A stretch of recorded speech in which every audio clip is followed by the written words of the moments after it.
It's story time. Story time. Let's read a story time. Story time. I'm geeked to story time. Story time. You and me is story time. Story time.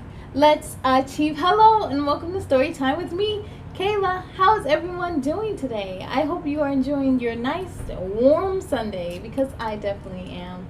Now today we have another special Arthur feature. Today we will read a book by author Chavon D. An Arthur, an educator, a school counselor, a wife, a small business owner, and a mom of 5. So without further ado, the book we will be reading tonight is The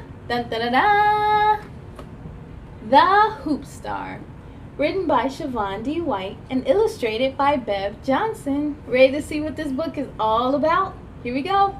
Ready, set, let's begin. The Hoopstar, written by Chavon D. and illustrated by Bev Johnson. Here we go.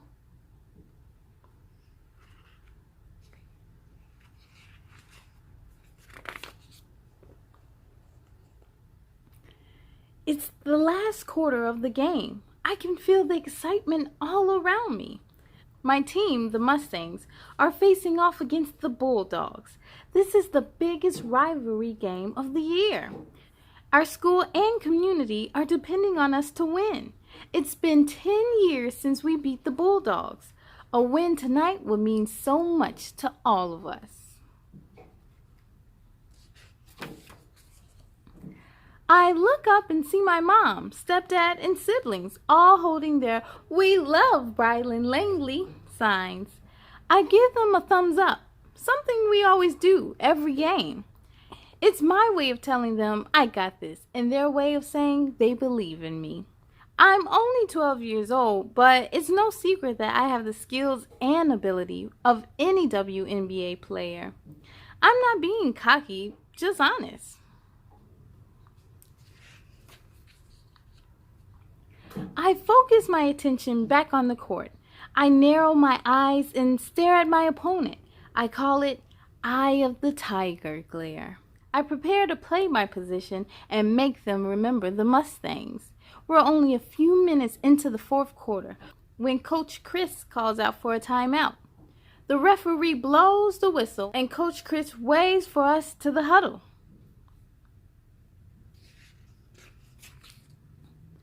While the coaches are going over plays and deciding who will take the last shot, I look to the stands once again, but this time not at my family, but at the people who I'm sure are college recruiters.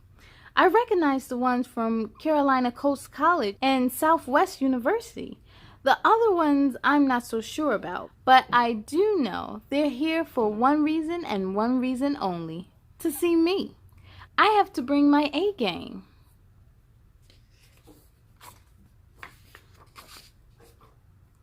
The buzzer sounds, and the Bulldogs are winning 39-38. Brylane, Coach calls to me before I run back to the court.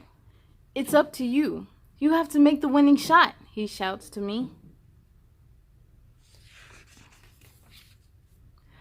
I'm nervous, but I know what I must do. I give Coach a nod, then head to my spot. I look to my right, then my left. The time clock starts ticking. I can feel my heart pounding through my jersey. 30 seconds. That's all the time I have to win this game. The ball was passed to me, and I threw it to the point guard. One last wild shot. Corey shoots the ball and misses. I was in place, ready to do what I've been training to do to win this game. I snatch the rebound and shoot at mid-range. Swish! Nothing but net. The crowd goes wild.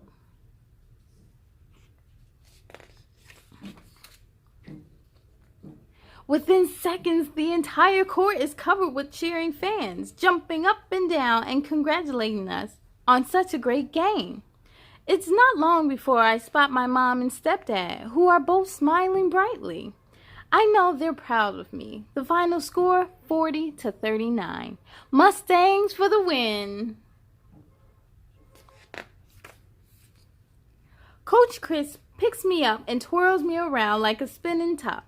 The rest of the team is jumping up and down, yelling, "We did it! We finally beat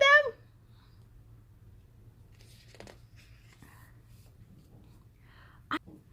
I feel such pride knowing I accomplished my goal to lead our team to a victory over the Bulldogs. I'm still smiling as I gather my things. As I'm on my way to meet my parents outside, I see a tall figure approaching me.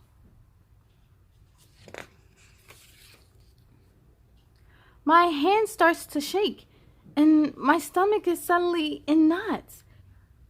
I can't see the person clearly, but in my gut, I know it has to be a recruiter. It doesn't take long for me to figure out the gurgling sound I hear is coming from my stomach.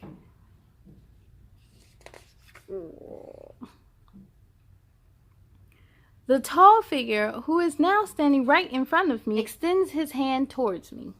"Hi, I'm Coach Creary from Carolina Coast College. I dreamed of this day, and it's finally happening. I enjoy watching you play today. I can tell you play with a lot of heart and passion for the game."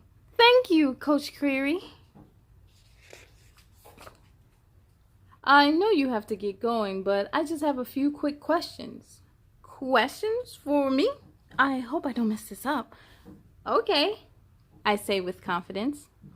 "First, how are your grades? Being a good basketball player is good, but having good grades is just as important." I nod my head. "I have good grades." "Next question. Even though I'm sure I know the answer to this from seeing you play, but do you feel that you have a positive attitude on and off the court?"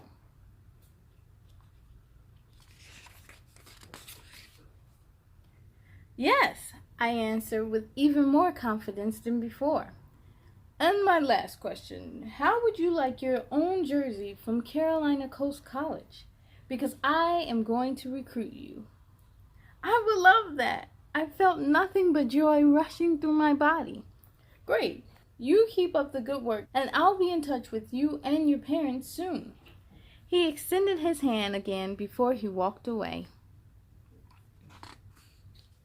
I stood there smiling when Sarah, my teammate and friend, snuck beside me.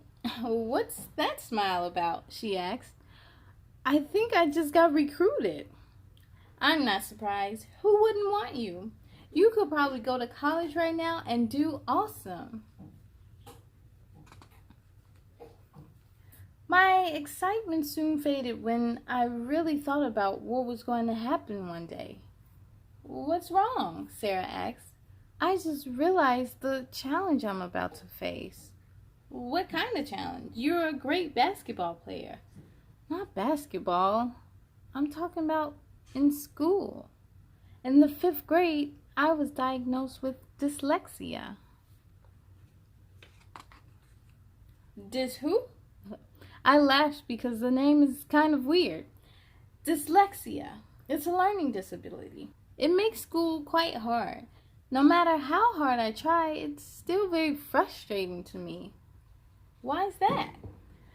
"Because dyslexia affects my ability to read, write, spell, and sometimes understand numbers in math.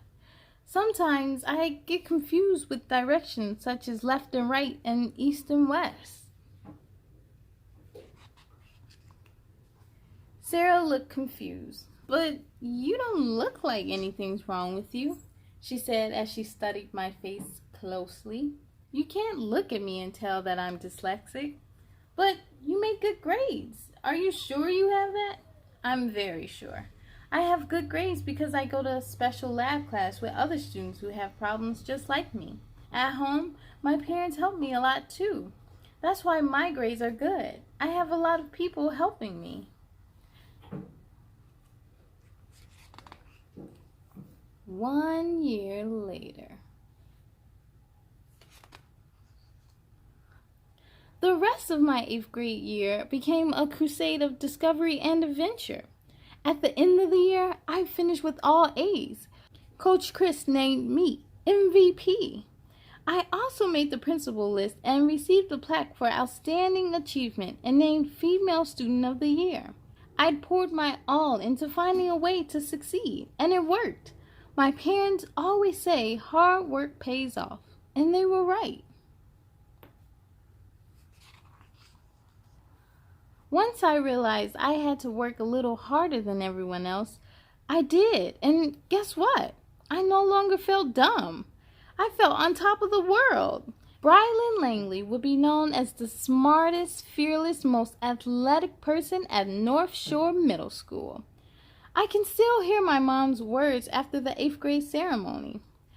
God has given you a gift, Brylane. Use it. I made my family proud. I envisioned my daddy and grandparents in heaven smiling at me. I saw the light of heaven coming from the other side of the sky.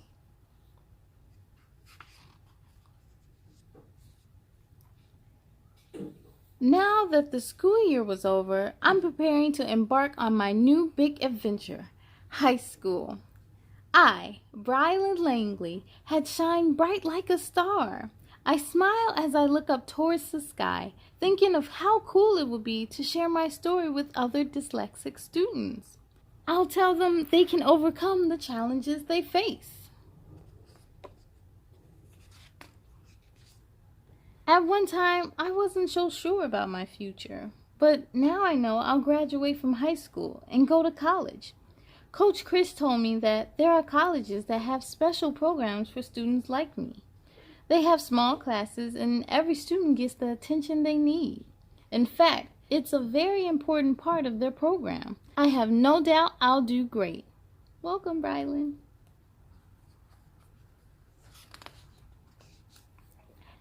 I have dyslexia, and that's A-okay. Maybe one day I'll be famous like Kobe Bryant, Asia Williams, Carl Lewis, Magic Johnson, Michelle Carter, and Muhammad Ali, who were outstanding college and professional athletes. They all have dyslexia too. Brylane Langley will be ready for those recruiters next school year, and her name will be on the list of great athletes with dyslexia too. The end. Yes! You know, I absolutely love how Chavon D brought light to something that is very common, dyslexia. It's so common that even I myself have it. Just like in the story how Brylane didn't let her dyslexia get in her way from getting good grades, graduating, or being a star athlete on and off the court, I never let dyslexia get in my way, or my dyscalculia. I just spend extra time on what I need to spend time on until I know I got it right. And so imagine if I would have let dyslexia stop me, I wouldn't have a reading show with all of you all. So if you have dyslexia, you better own it. Now before we leave, I want to give a shout out to Brianna Langford, Miss Chavon's daughter, who is the inspiration behind this book. I thank you all so much for joining me, but it's time to sing some goodbyes. Are you ready? Goodbye, goodbye, goodbye, goodbye, goodbye, goodbye, goodbye, goodbye, goodbye, my friends. Goodbye to you. I hope to see you again real soon. Be proud of all your work tonight. Now climb into bed and sleep real tight. On the count of 3, let's say goodnight. 1, 2, 3. Good night.